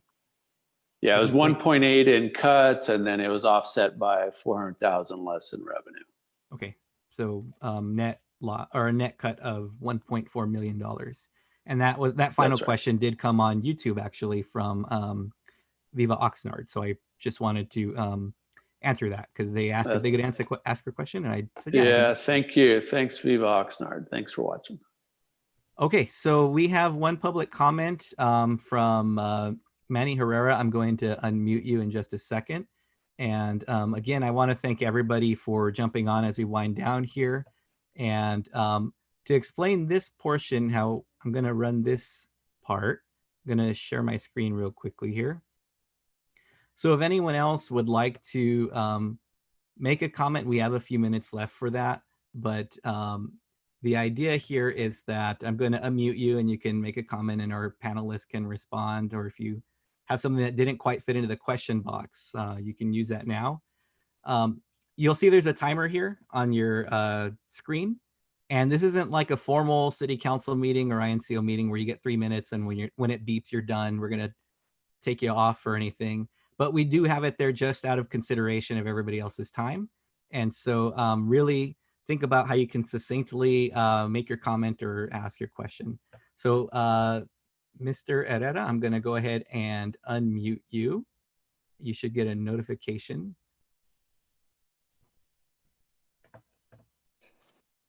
Okay, can everyone hear me? Yes, sir. All right, well, first of all, thank you so much for doing this. You know, one thing I've always said is informing the people and giving them a chance to speak and give their concerns is always a great thing for everybody involved. So I want to thank everybody for making this happen. So Mr. City Manager, and I say this with all due respect, if you recall last year during our budget talks, you know, you had proposed, you know, shutting down the PAC and the fire station, you know, et cetera, et cetera. You said that that's what had to happen and there's no other way around it and, you know, et cetera, et cetera. We, you know, the citizens and others didn't agree with that. And we pushed a little and we said, look, let's figure something else out. Let's see what we can do, you know, et cetera, et cetera. And then we were able to save the PAC. We were able to save the fire station on the south side. So, and again, I'm not trying to put you down or anything. I'm just saying, you know, that's what happened last time. You said that was it. There's no other way around it, but it turned out that there were other options. So my question to you is, are you sure this is the only option we have right now with this sales increase? Is that the only option? Have you looked at other options? I do know, and I commend you for stepping outside the box and looking for other revenue like the billboards and the PUC credits and all that. I mean, that brought in some money. Now you didn't mention some of the salary cuts that the top management is getting. So I'm glad you guys are doing that. When I first met you, the very first day I met you, I talked to you about that. I said, hey, this budget, these budget cuts are affecting everybody, not just the citizens. So why aren't top management doing their part? And it looks like finally they are. So my first question to you is, well, that's my second question, is top management reducing everything they can? I mean, what about the like car allowances and all that other stuff, what I call perks? Has that been addressed? Is that another way? I mean, I know it's just a penny here, a dime there, but it all adds up. So have you looked at other options? And as far as management, did they hit rock bottom as far as the lowest they can go in their cuts or car allowances and so forth? So if you could first answer those two questions.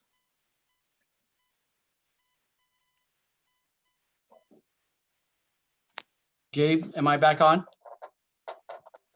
Yeah, I can hear you. Okay. Oh, yeah. So, hi, Manny. How are you?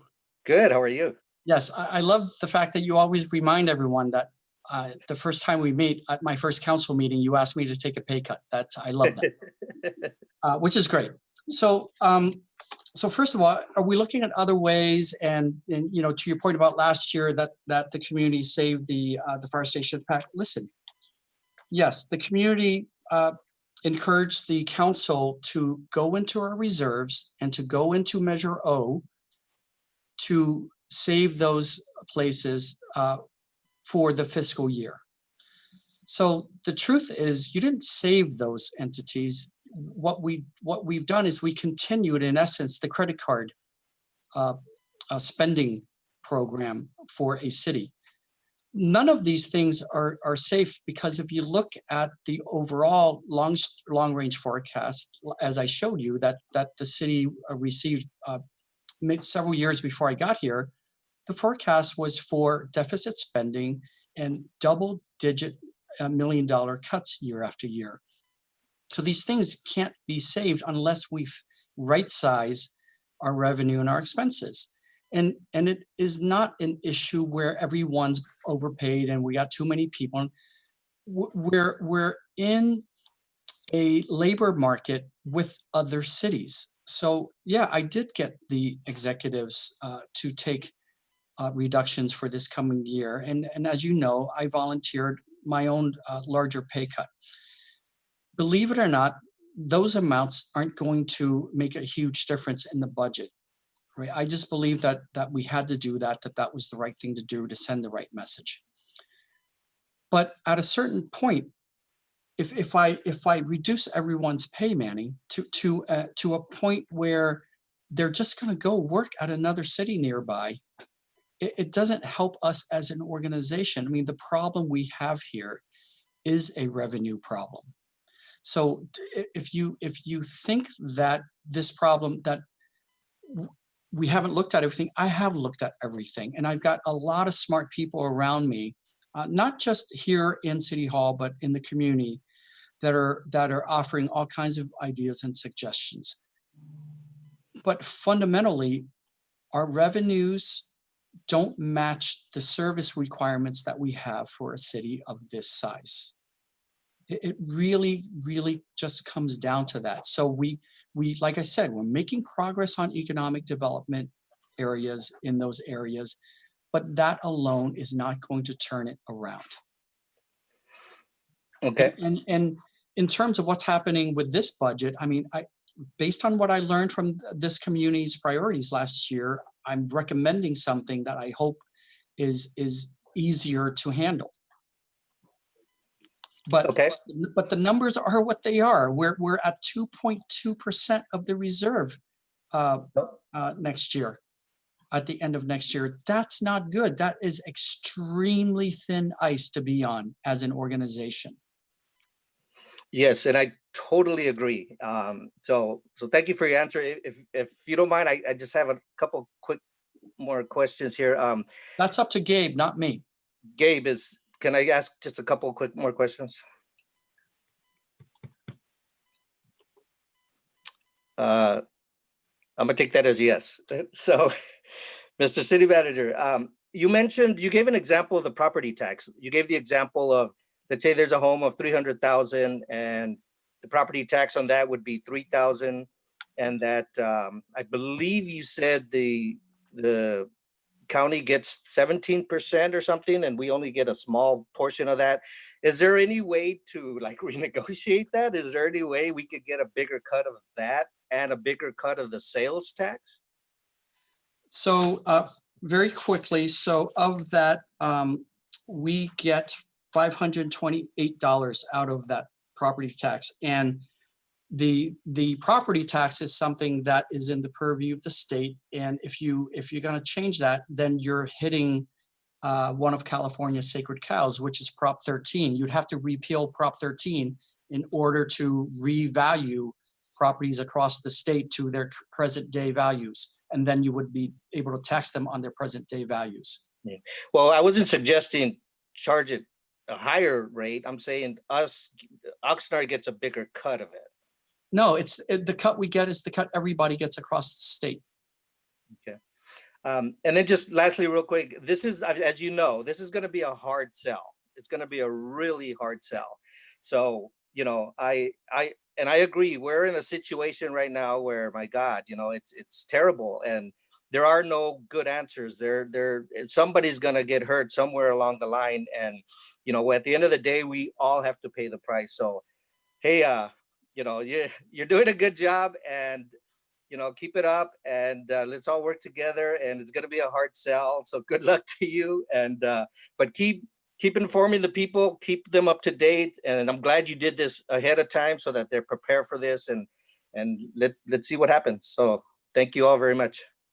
And thanks to you, I have not been to the gym in 2 years. Thank you. Well, you look great, so you don't need to go to the gym.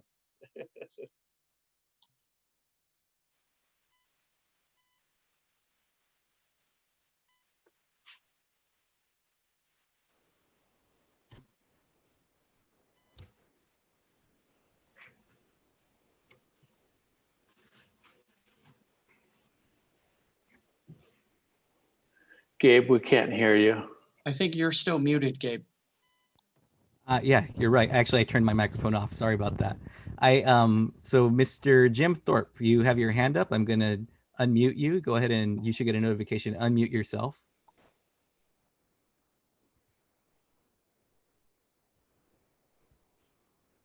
While he's doing that, I made a comment that I don't need Manny to threaten me to not go to the gym. I don't go. So.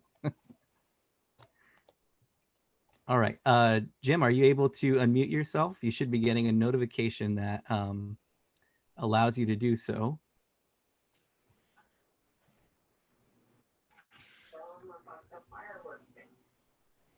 Yes, I was you able are. to unmute myself. All right, go ahead. Yeah, the question that I had was, for the police department, if we are spending 75 million, with issues like the fireworks that are going on in the city, so much. I mean, they're going on in the neighborhoods. They've even come into my yard, very close to my house. And I have called, the Oxnard Police Department to come to take care of the matter. And in those situations, I was either kind of pushed back, or when I did have somebody come through, it seemed like, I had called like at 7 p.m. and then I didn't get a response until 1:45 in the morning. So, my question is that, I feel like if the police, if we have that much money going into the police department for our city, and, there's more policing going on, then why do we not get these issues addressed?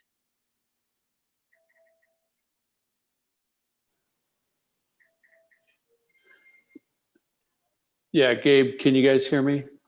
Yes, yes, we can. Yeah, so the fireworks are out of control in our city right now. I was yesterday working in my office. I left at 10 o'clock. I was in there from 8 to 10, and I heard probably every hour at the police building about 4 loud mortars. They sounded like bombs. I don't know what the percentage of our population is that fires them off, but if it is, 15 or 20%, you're still talking about, thousands of people that fire them off. And if they fire them off in their backyard, those mortars that I heard last night, they could have come anywhere from, a 3-mile radius of the station. So it's super frustrating. It's super frustrating for us. There's only so much we can do. We can't force a way into somebody's house or somebody's backyard. One of the things that we're going to do this year with the drones is we're going to have the drones up the weekend of the 4th of July, and we're going to try to cite houses where they're firing off the fireworks.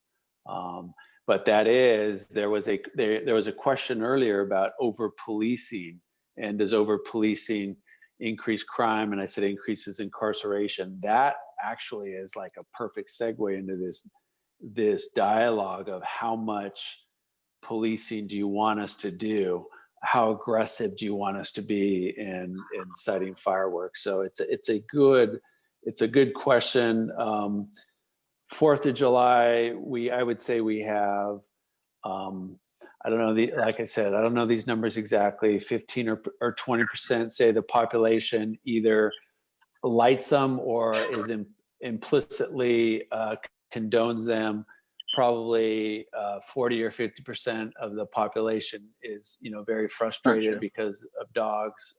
Maybe they're elderly, they have physical conditions, PTSD, etc. So it is frustrating. When I left last night from work, it was just one call after another coming in for fireworks. So it's very frustrating for us. Thanks, Gabe. Thank you. And just as a quick follow-up to that, thank you, Mr. Trump, for that. I hope I'm saying your last name correctly. The response time for police, it seems like I saw that there were goals in the budget report that was released yesterday as far as response time by Oxnard PD. How close are we to hitting those at our current level of funding and service? Like when he brings up a really great question about response time for reports, and I'm sure there's prioritization and a number of factors that play into it, but how does that look for response time from OPD? Yeah, response times are, so there's most of the calls fit into 3 priorities. Priority 1+ is like a violent crime in progress. We hit our numbers on those almost all the time. It's like 85% of the time we hit our numbers. So it's good for that. And then there's a priority 1 call.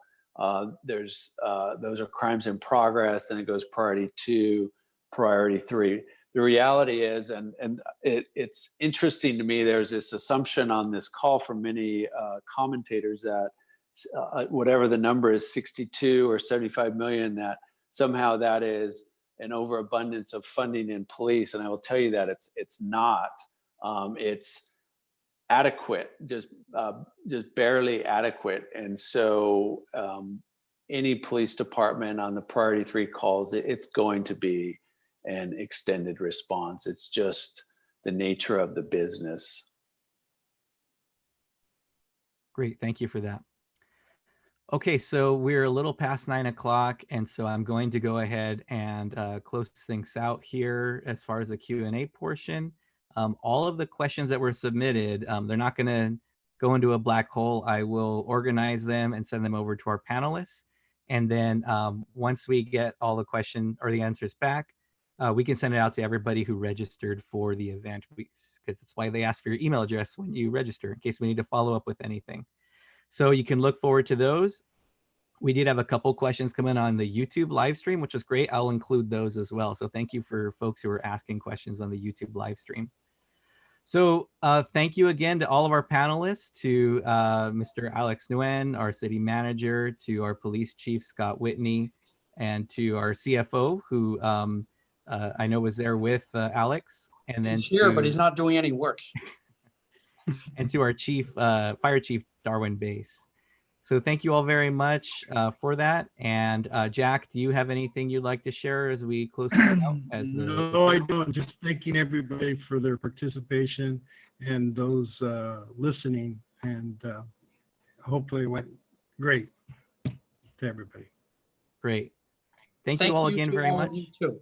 Yes, thank you. Thank you all very much. Have a great evening, and we will follow up with all of these items. Thank you.